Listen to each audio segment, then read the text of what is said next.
sesungguhnya hamba Allah yang mati. Bila dia mati saja, innal abda idza wudi'a fi qabrih, bila diletakkan saja dia mayat ni di dalam kubur, wa tawalla an ashabuhu, wa tawalla anhu an ashabuhu, maka berpalinglah sahabat daripada dia. Maknanya bila orang yang menghantar dia dah balik, dah keluar daripada perkuburan, maknanya dah berpaling daripada mayat, maknanya dah meninggalkan mayat, paling saja. Atahu wa innahu la yasma'u qar'a ni'alihim, dan si mayat tadi masih lagi mendengar ni'alihim, bunyi tapak kasut, bunyi selipar orang yang duduk di atas. Bukan maknanya dah sunyi sepi, dah balik semua yang menghantar. Masih lagi mendengar. Atahu malakani, akan datang kepada dia dua malaikat. Fayuq'idanihi fayaqulani, maka datanglah malaikat tadi kemudian mendudukkan dia. Dudukkan dia tu macam mana? Duduk cokoh. Tuan-tuan sekarang ni duduk bersila. Cuba tuan-tuan lunjuk kaki. Lunjuk kaki bang. Tu nama dia duduk cokoh, nama dia hantar. Malaikat akan mendudukkan mayat tu macam itu. Maka ditanya kepada dia, ma kunta taqulu fi hadha rajul? Kamu kenal tak orang lelaki-lelaki ni? Malaikat tanya pada kita, kamu kenal tak lelaki-lelaki ni siapa? Maka li Muhammadin sallallahu alaihi wasallam. Siapa yang dia tanya? Laki-laki itu siapa? Itulah Nabi Muhammad sallallahu alaihi wasallam. Kemudian kata dia, fa ammal mu'min fayaqulu, kalaulah yang didudukkan tadi, kalaulah yang ditanya tadi seorang yang beriman kepada Allah, dia akan menjawab asyhadu annahu la ilaha illallah, asyhadu an la ilaha illallah wa annahu Muhammad Rasulullah. Maka dia pun akan berkata bahwasanya tiada Tuhan melainkan Allah, dan aku bersaksi bahwasanya dia ini asyhadu annahu abdur Rasulullah. Dia ini adalah hamba Allah, Abdullah wa Rasuluh, hamba Allah dan Rasulnya. Soalan yang pertama yang ditanya kepada kita bila kita masuk saja dalam kubur, siapa laki-laki ini? Ma kunta taqulu fi hadzal rajul? Apa pendapat kamu tentang laki-laki ini? Siapa dia? Li Muhammadin sallallahu alaihi wasallam. Itulah Nabi Muhammad sallallahu alaihi wasallam. Kalau dia orang yang beriman, fa amal mu'min fayaqulu asyhadu annahu Abdullahi wa Rasuluh. Kalau dia orang yang beriman, dia akan bercakap, ini adalah hamba Allah. Nabi Muhammad ini adalah hamba Allah, dan Nabi Muhammad ini adalah pesuruh Allah. Tuan-tuan, hadis ini panjang. Malaikat kata dekat dia, kami dah tahu dah yang kamu ni boleh jawab. Cuma kami nak dapatkan kepastian tentang iman kamu, jawapan kamu. Lepas itu barulah ditanya, Mar Rabbuka? Siapa Tuhan kamu? Man Nabiyuka? Siapa Nabi kamu? Ma dinuka? Apa agama kamu? Ma qiblatuka? Apa kiblat kamu? Ma imamuka? Apa imam kamu? Ma ikhwanuka? Apa saudara kamu? Dia tanya satu-satu, lebih daripada 6 soalan yang akan ditanya kepada manusia bila dimasukkan mayatnya itu di dalam kubur. Tuan-tuan dan puan-puan yang saya hormati, yang pertama, benda ini pasti kita jumpa. 31 Disember boleh tentu jumpa. 31 hari bulan Disember ni belum tentu jumpa kat Zoom. Besok hari Krismas belum tentu jumpa. Belum tentu jumpa. Malam ni selepas sembahyang Isyak jamuan belum tentu jumpa. Kalau Allah tarik kita, Allah panggil kita, Allah matikan kita, tak jumpa. Tetapi mati mesti jumpa. kubur, mesti jumpa. Masuk dalam tanah, mesti. Minha khalaqnakum, daripada tanah kamu dijadikan.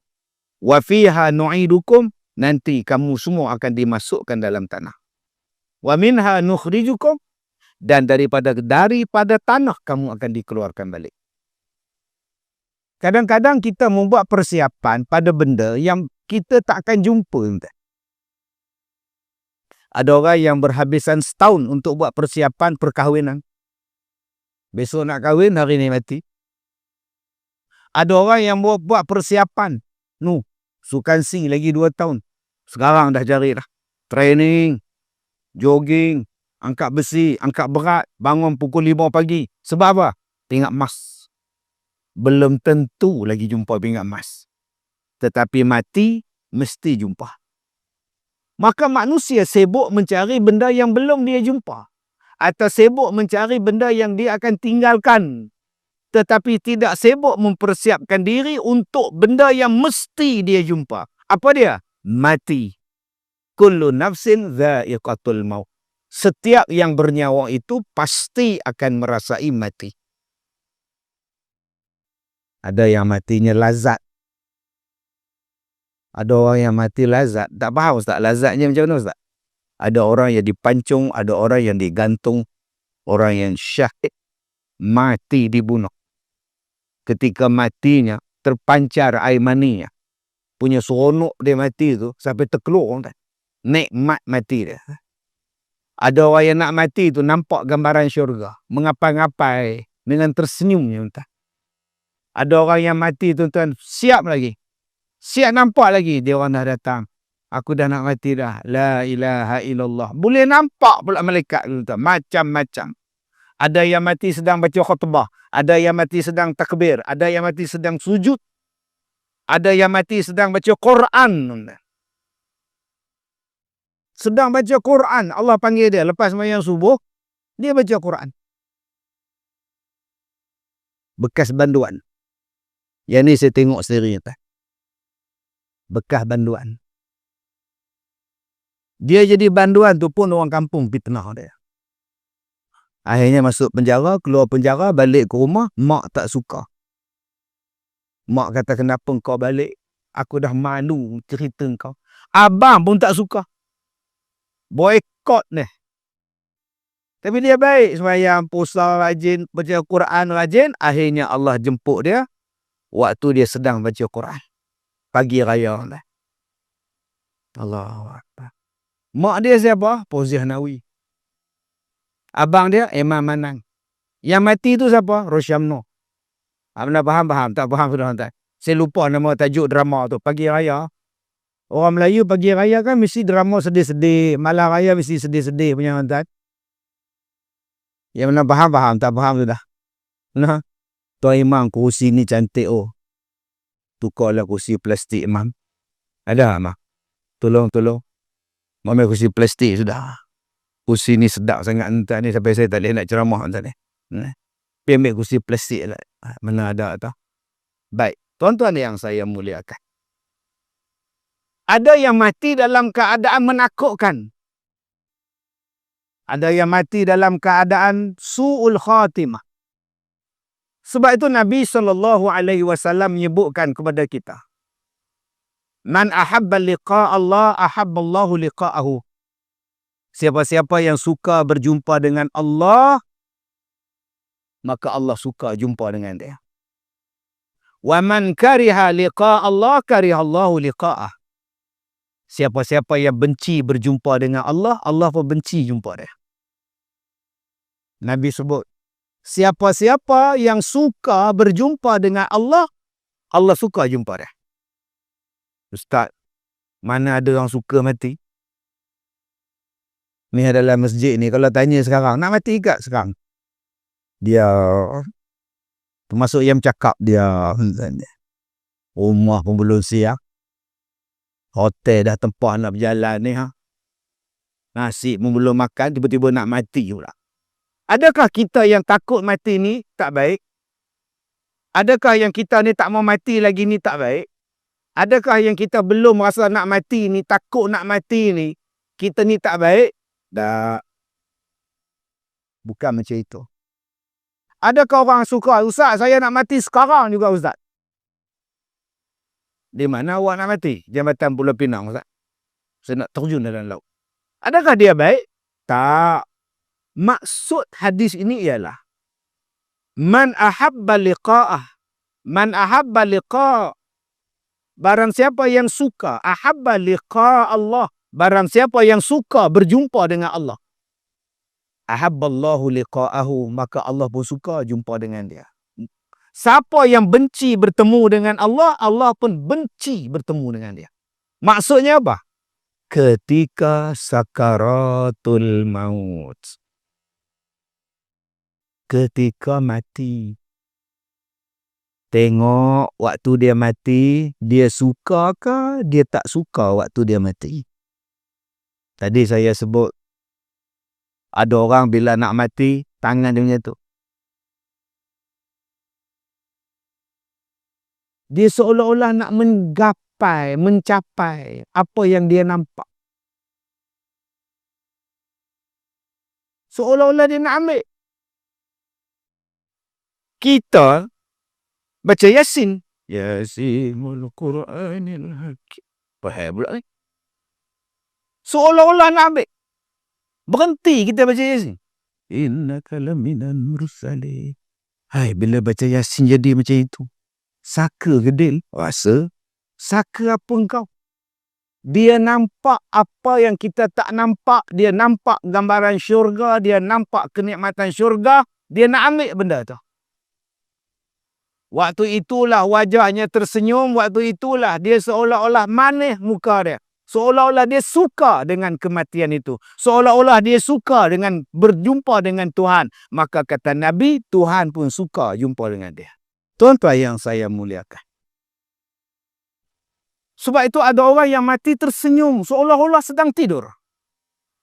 Seolah-olah sedang suka dengan kematian dia.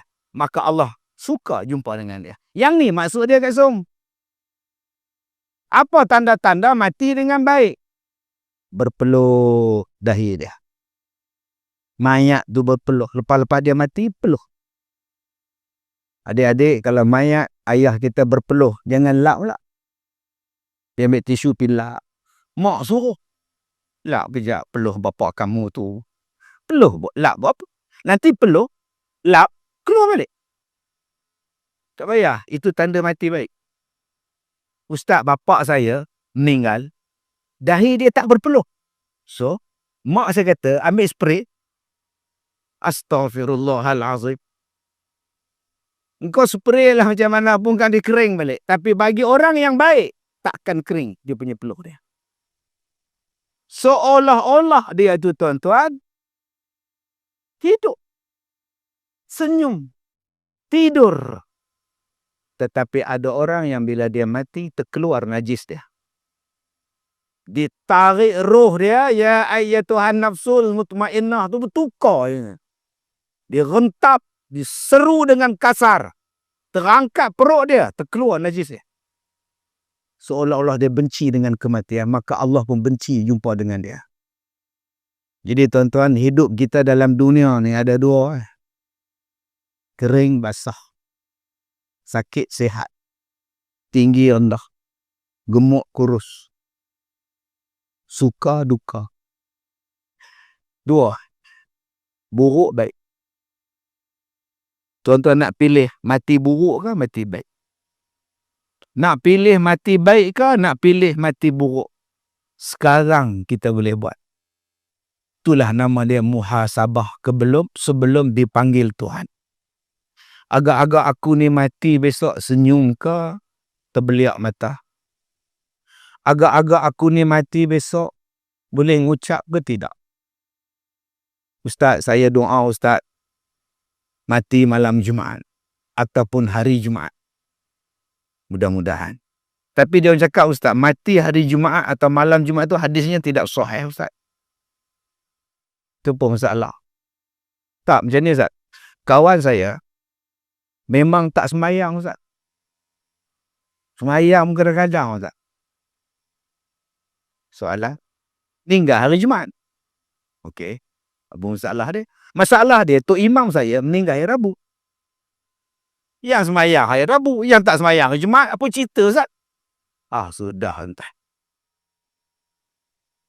Matilah hari apa pun kalau kau orang yang baik, kau lepas seksa kubur. Matilah hari apa pun. Senin boleh, Ahad boleh, Selasa boleh, Rabu boleh. Pulanglah nak mati. Janji awak baik. Husnul khatimah. Selamatlah kau. Tetapi tanda-tanda orang yang mati yang baik ialah mati pada hari Jumaat atau malam dia. Tutup buku. Tak usah faham tak? Dia tak semayang. Mana awak tahu dia tak semayang? Awak serumah dengan dia? Adakah tiap-tiap kali dia nak semayang, dia buat panchkat? Tamprin pula. Din, aku dah semayang. Okey, Assalamualaikum. Din, aku dah semayang, Din. Ada dia nak report. Kita tak tahu malam tu. Kita tak tahu hari terakhir dia. Kita tak tahu penyudah kematian dia. Ya Allah, ampunkanlah aku, Ya Allah. Ampunkanlah aku, Ya Allah. Mana kita tahu?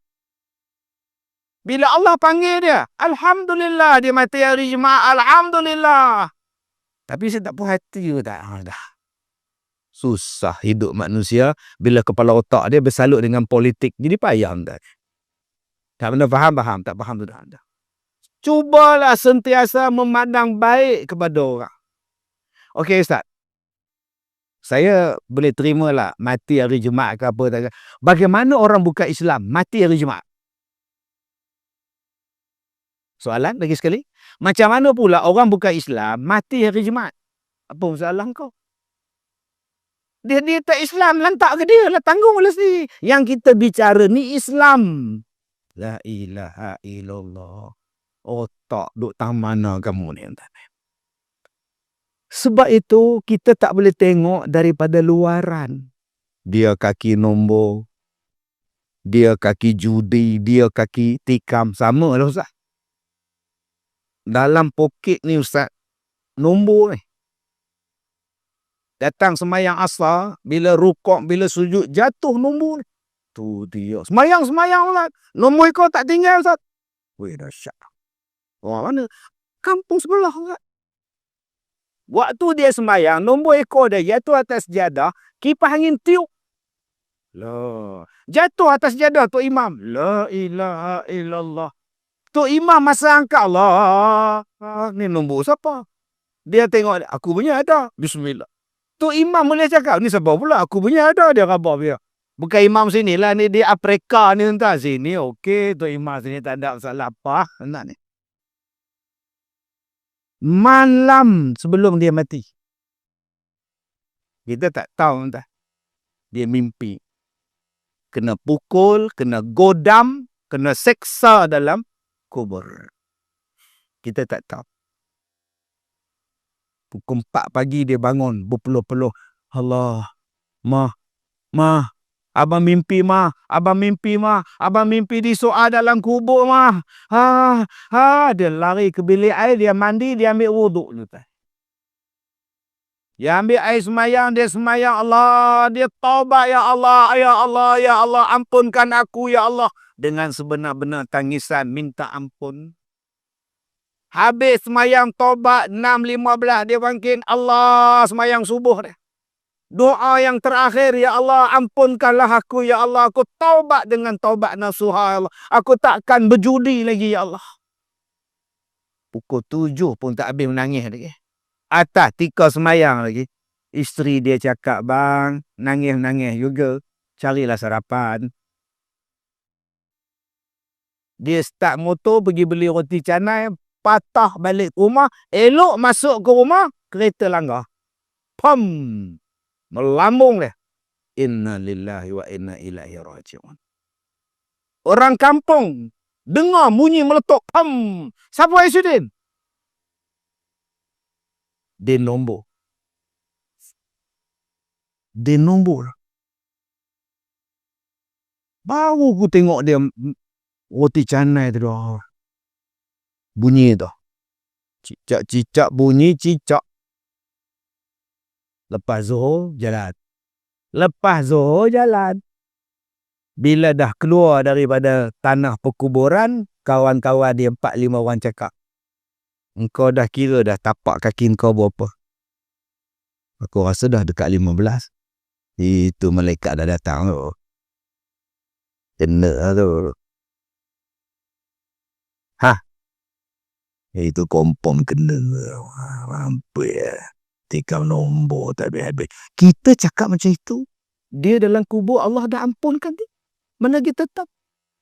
Elok kita naik motor, kita nak balik ke rumah. Kereta langgar sekali. Bobok jatuh pula. Lepas asal kita pula. Dalam kubur dia tanya, bukan kau yang hantar aku pagi tadi? Kata, tuan-tuan, jangan cakap kita hari ni dia mati, kita tak mati. Silap-silap sama hari mati. Ni dalam masjid ni, jangan silap tuan-tuan. Silap-silap kita sama hari mati. Berapa ramai orang yang sama hari dia mati. Sebab itu muhasabah. Apa benda yang saya nak muhasabah, Ustaz? Segala benda.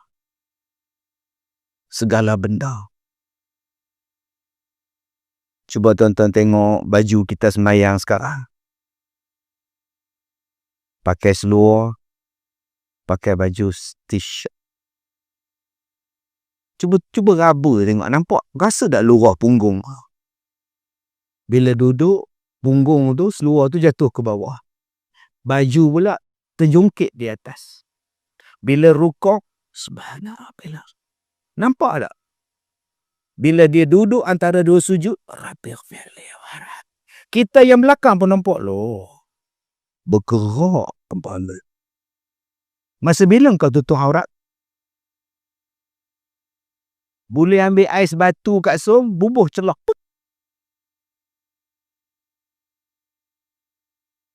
Gelak adik kita. Adik Oren. Bangun je, bangun. Kejar. Tengok adik kita pakai t-shirt. T-shirt dia labuh menutup punggung. Cuba adik rukuk. Nampak tak punggung dia? Tak nampak. Bagus. Duduk dek. Lagi gelak kuat, lagi Ustaz panggil. Tuntak dia. Berapa ramai yang tidak muhasabah, singkat baju dia. Seluarnya londeh, cawaknya pendek. Allahu Akbar sembahyang Jumaat. Bila nak sah? Ustaz, saya tutup aurat tau. Memang tutup aurat. Tapi waktu berdiri, waktu rukuk, waktu sujud, waktu duduk di antara dua sujud, waktu tahiyat, tak tutup aurat. Alhamdulillah. Kenapa Haji? Saya setakat ni tak pernah pakai baju t-shirt Ustaz. Saya sembahyang pakai jubah. Alhamdulillah.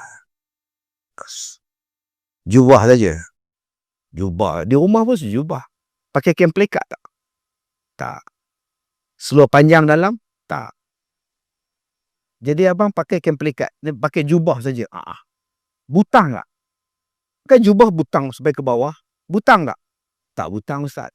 Bila Abang Haji tak butang, Abang Haji rukuk, tenganga butang baju jubah Abang Haji nampak apa? Dia rukuk. Dia pun nampak. Rasa macam benar tengok. Tapi di mana ya tuan-tuan? Di mana kau cakap? Walaupun kau pakai jubah, tapi kau tak butang, maka nampak aurat. Batal sembahyang. Bila masuk dalam kubur, mana sembahyang saya? Tapi saya sembahyang tau. Saya pakai jubah. Kau pakai jubah apa yuk? Jubah Yaman. Jubah Yaman tenganga di sini. Bila rukuk nampak tak? Seluar jeruk tak pakai. Seluar panjang tak pakai. Kain pelikat. Semata-mata jubah Yaman. Dari kiri nampak. Depan nampak. Kanan nampak. Abang. Nampak abang ya? Janji aku sembahyang. Nampak tak nampak itu punya perasaan. Bang. Kita pula pakai butang sampai habis. Cantik bang. Datang masjid. Jubah putih. Masuk ke masjid, jarang pula jubah. Motor, kereta, suluh dari belakang. Transparent spender tu. Merah yang masuk tuan-tuan ni. Tak ada yang lebih tebal ke bang? Oh, jom bang, kita muhasabah ibadat kita. Allah terima dah.